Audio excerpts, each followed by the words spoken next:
পাল্টা গল্প কও, এখন দেও তোমারে কি জ্বালাতনটা করি। ওই শুনো, কও কি হইছে? উনতাছি। ওই রাজ্যের মধ্যে কি কুত্তা আসিল? কুত্তা আসিল। তাইলে বানরও আসিল? আসিল বানর। হাতি আসিল? হাতি?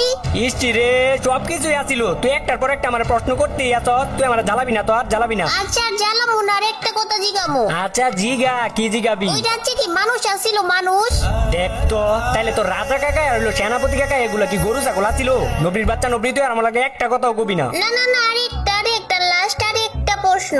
আচ্ছা কর, কি প্রশ্ন করবি? আচ্ছা ওই রাজ্যে কি ভূত ছিল? ভূত? ভূতও ছিল। তাইলে ভূতেরা কি খায়? ভূতেরা তোর মতো আর আমার মতো মানুষের রক্ত খায়। আল্লাহ গো, রক্ত খায়? রক্ত খায়। তাইলে তাইলে ভূতেরা কি স্কুলে যায় না? হ্যাঁ নবী, ভূতেরা আবার কেমনে স্কুলে যাইবো? যায় না ভূতেরা স্কুলে। তাইলে ওরা কি ফ্রি ফায়ারও খেলে না?